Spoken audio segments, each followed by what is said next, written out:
सुप्रभात बच्चों। आज हम हिंदी व्याकरण में संज्ञा के विकारी तत्व इनके बारे में पढ़ेंगे।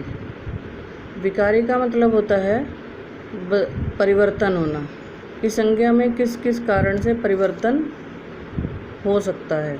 तो संज्ञा के 3 विकारी तत्व हैं, लिंग, वचन और कारक। इनके कारण ही संज्ञा में परिवर्तन हो सकता है। तो जैसे इसमें सबसे पहला है लिंग। इसमें लिंग शब्द का अर्थ है जो चिन्ह स्त्री और पुरुष मतलब जो शब्द हमें स्त्री और पुरुष के बारे में बताते हैं वो लिंग कहलाते हैं। लिंग के 2 भेद हैं, पुल्लिंग और स्त्रीलिंग।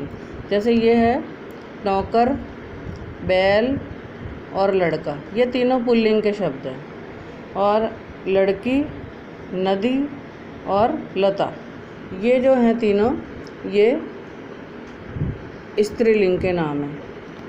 तो ये लिंग के 2 भेद हैं, पुल्लिंग और स्त्रीलिंग। जिन शब्दों से हमें पुरुष जाति का बोध होता है वो पुल्लिंग कहलाते हैं, और जिनसे हमें स्त्री जाति का बोध होता है वो स्त्रीलिंग कहलाते हैं। तो लिंग जो हैं 2 होते हैं, स्त्रीलिंग और पुल्लिंग।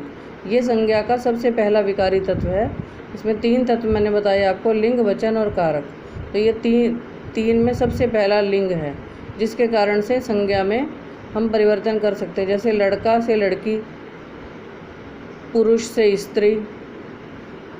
तो ये इस तरह से ये इसमें परिवर्तन होता है। विकार का मतलब ही परिवर्तन होना होता है। तो संज्ञा में 3 प्रकार से परिवर्तन होते हैं, लिंग, वचन और कारक। इन तीनों के कारण संज्ञा में परिवर्तन हो सकते हैं। तो पहला मैंने आपको बताया लिंग।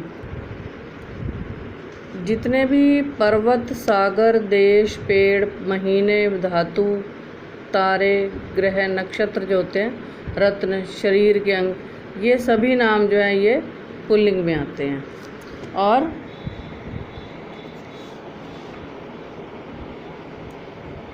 नदी, भाषा, लिपि, तिथि, बोली, बर्तन आदि के नाम स्त्रीलिंग में आते हैं। हम कई बार जो है इसमें थोड़ा सा हमें अंतर पता नहीं लगता कि ये पुल्लिंग का या स्त्रीलिंग का। तो ये मैंने आपको बताया कि पर्वत, सागर, देश, पेड़, महीने, धातुएं, नक्षत्र, रत्न, शरीर के अंग, दिनों के नाम, ये सारे पुल्लिंग में आते हैं। और नदियों के नाम, भाषाओं के नाम, लिपियों के, तिथियों के, बोलियों के, और कुछ बर्तनों के नाम और कुछ शरीर के अंग ऐसे हैं जो स्त्रीलिंग में आते हैं। संज्ञा का दूसरा विकारी तत्व है वचन। वचन 2 होते हैं, एक वचन और बहुवचन। जैसे ये है बच्चा खेल रहा है, बच्चे खेल रहे हैं।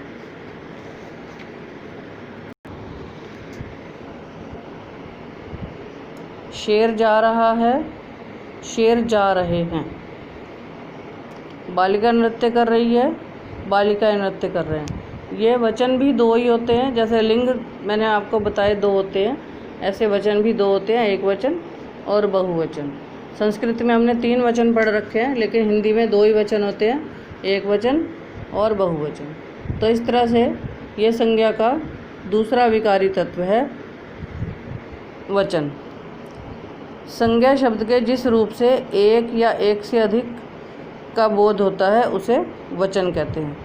ये वचन की परिभाषा है कि जिन शब्दों से एक या एक से अधिक का बोध होता है उसे हम वचन कहते हैं।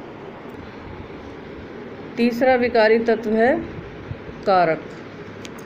कारक जो हैं ये जैसे ने, को, में, से, का और ये पर, ये सारे जो हैं ये कारक हैं। इसको हम परसर्ग भी बोलते हैं। जैसे परिधि ने खाना खाया, तो ये ने शब्द जो है ये परिधि और खाना खाया इनके बीच में आया है, ये परसर्ग कहलाते हैं। और ये कारक के भेद भी हैं। ये कर्ता कारक है। परिधि ने, खाना किसने खाया? परिधि ने। तो खाना खाने का काम कौन कर रहा है? परिधि। तो ये कर्ता कारक है। ने जो है ये कर्ता कारक होता है। तो इसमें जितने भी ये जो लाल रंग से शब्द लिखे हैं ये सब कारक कहलाते हैं। कारक के 8 भेद हैं। कर्ता, कर्म, करण, संप्रदान, अपादान, संबंध, अधिकरण और संबोधन। तो ये कारक के 8 भेद हैं। इसमें सबसे पहले है कर्ता। इसका जो चिन्ह होता है ने।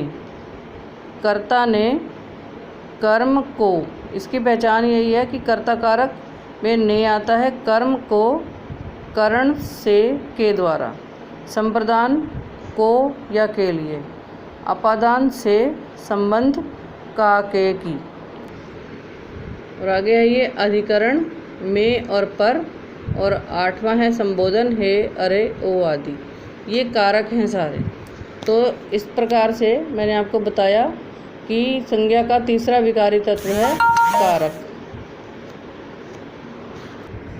इस प्रकार से जो है कारक ये 8 होते हैं। कर्ता जैसे बालक ने, कर्म बालक को, करण बालक से, संप्रदान बालक को या बालक के लिए, अपादान बालक से, संबंध बालक का, बालक के, बालक की, अधिकरण बालक में, बालक पर, और संबोधन हे बालक। तो ये जो है ये संज्ञा का तीसरा विकारी तत्व है कारक, जिसके ये 8 भेद हैं। इस तरह से मैंने आपको संज्ञा के 3 भेद बताए हैं, विकारी जो तत्व हैं संज्ञा के। इस प्रकार से संज्ञा के विकारी तत्व 3 हैं, लिंग, वचन और कारक। ये तीनों मैंने आपको बताए हैं।